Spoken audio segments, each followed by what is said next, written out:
Vamos falar da época romântica da música. Segue o vídeo aí, pessoal.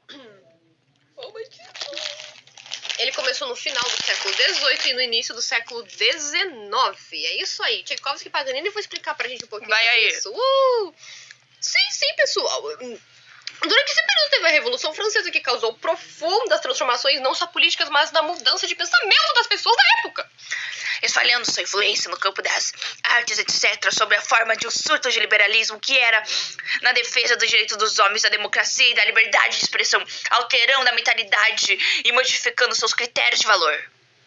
Isso mesmo, assim, a música e a arte de modo geral procuravam se desligar da arte do passado, deixando aos poucos os salões dos palácios e pondo-se mais dentro da casa das pessoas, com uma estética nova. Ai, meu Deus. O movimento romântico constitui uma reação contra o racionalismo e o classicismo, aponta a universalidade dos clássicos, o individualismo e o subjetivismo. Eu expulsei Tchaikovsky. Nossa, como que eu sou bonito. Dá licença, Paganini, você não é bonito, por favor. Sai daqui. Enquanto no classicismo havia uma grande preocupação pelo equilíbrio entre a estrutura formal e a expressividade, no romantismo os compositores buscavam uma maior liberdade na forma de se expressar.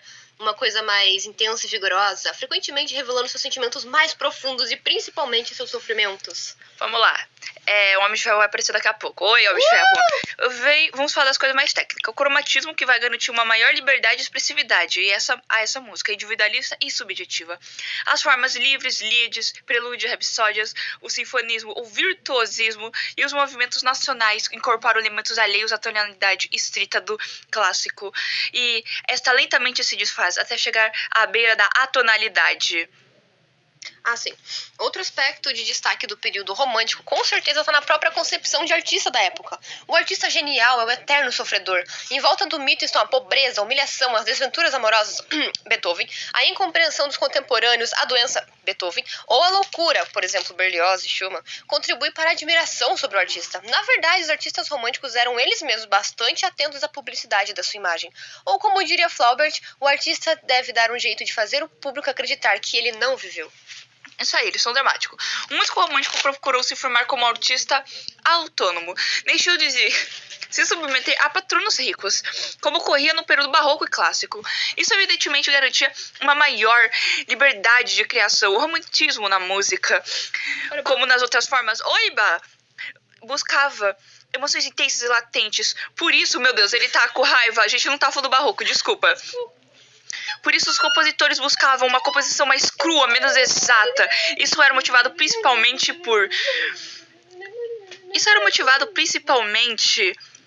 por uma busca de personalidade nas peças. Isso faz com que as regras da tonalidade do período clássico fossem substituídas por dissonância, cromatismo e novas modulações. Exatamente, a gente vai falar isso umas 30 vezes a mais, mas é pra grifar bem na cabeça. Dinâmica e métrica passam a ser subvertidas no período, com notações originais de cada autor, como forte, FFF ou PPP. Meu Deus, a Revolução Industrial tá destruindo o planeta, Jesus.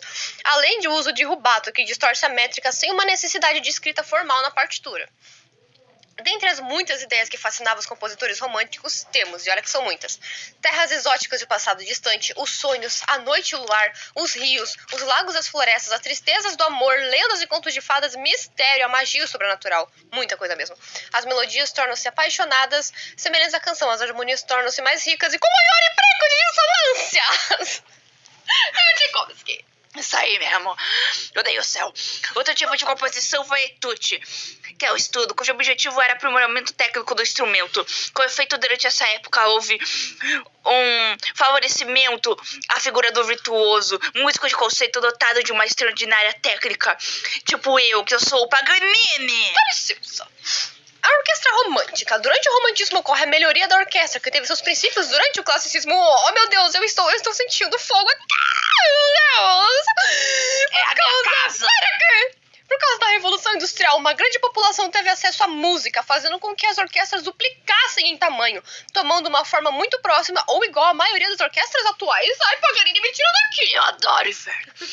É minha casa, porque foi associada ao diabo. A orquestra cresceu, não só em tamanho, mas em abrangência. A seção dos metais ganhou uma grande importância e surgiu flautim, clorone e etc. de outros variados. Então, Beethoven e Schubert, muito importante falar sobre eles. Embora Beethoven... tô com medo.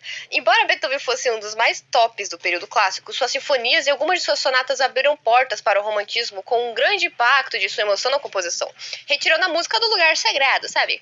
Schubert, ao mesmo tempo, embora não fosse um grande nome, por assim dizer, para os contemporâneos clássicos, utilizava técnicas características do período romântico em suas obras, como grande expressividade e, claro, melodia simples. Vamos falar sobre o Chopin, que eu realmente gosto muito dele, né? Nocturne. Eu acho que se fala assim. Possivelmente o compositor mais importante para o piano. Ele era o poeta do piano. Por basicamente apenas nele inventar diversas técnicas. E é um dos principais instrumentos do período, fazendo com que os pianistas do período tivessem diversos estudos. Mazurcas, noturnos, valsas e sonatas muito características, popularizando ainda mais o instrumento. Seus últimos trabalhos têm tendência impressionista, fugindo de tons e melodias puras, dando os primeiros passos para o escape nas técnicas de virtuosidade.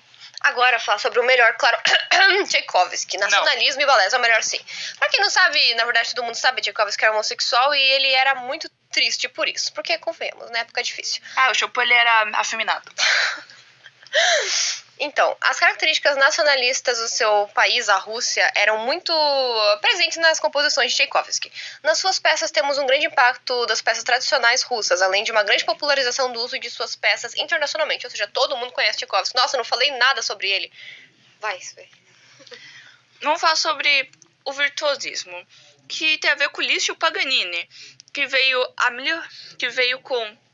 criando melhores técnicas para o instrumento e fazendo as pessoas estudarem mais e conseguirem alcançar o máximo no som do instrumento.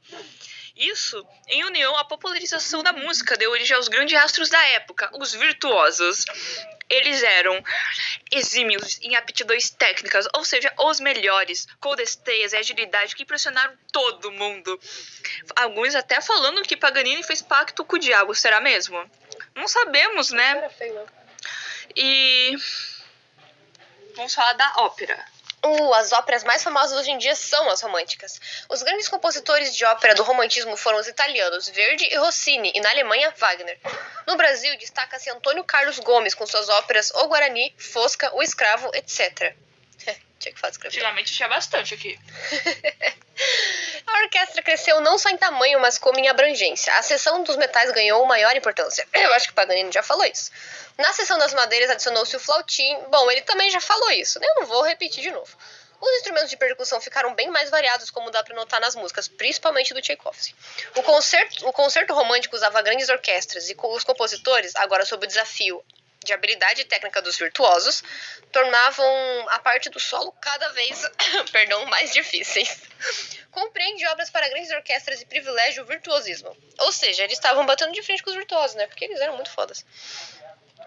Destaca-se a obra de Johannes Brahms, com suas 4 sinfonias, dos franceses César Franck e Hector Berlioz, que revoluciona a concepção da orquestra clássica ao acrescentar mais instrumentos em sua sinfonia fantástica, Op. 14, de 1830, reformulando os modos de instrumentação conhecidos em sua época.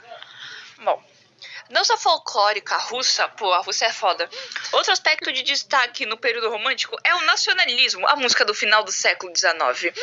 Embora imbuída do individualismo, reflete as preocupações coletivas relacionadas aos movimentos de unificação que marcam a Europa. Até a metade do século XIX, toda a música fora dominada pelas influências alemãs. Só tinha Alemanha para todo lugar, igual os Estados Unidos hoje em dia. Foi quando os compositores de outros países, principalmente os russos, União Soviética, passaram a ter a necessidade de criar sua música, enaltecendo as suas raízes e a sua pátria. Inspiravam-se em ritmos, danças, canções, lendas e harmonias folclóricas de seus países. É o chamado nacionalismo musical. Músicos como o Bredit Smetana, sei lá, vai ter o nome dele aí, eu não sei. Antonin Dvorak também vai ter aí. Edvard Grieg, Modest Mussorgsky e pior é o Tchaikovsky, né? Empregam com frequência temas nacionalistas em suas óperas, enquanto suas obras sinfônicas adquiriram intensidade e identidade própria ao combinar coloridos nacionalistas com os procedimentos estruturais estabelecidos pela corrente principal alemã. Alemanha sente por aí, né? Tuba lá, né? A imagem que temos hoje da chamada música erudita é notadamente romântica. Não é à toa que, em salas de concerto, o piano seja visto como instrumento de destaque, ao lado do violino, que também ganhou fama como instrumento solo e orquestral. No século XIX, o piano passou por diversos melhorias, né? Quase todos os compositores românticos escreveram para este instrumento. Os mais importantes foram Schubert, Mendelssohn, Chopin, Schumann, Liszt e Brahms.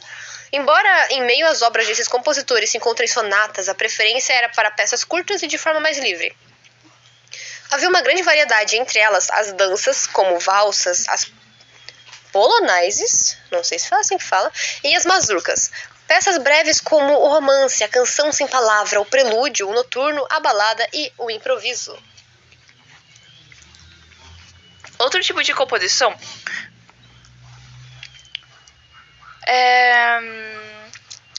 Bom, a gente já falou tudo, na verdade, aqui, né?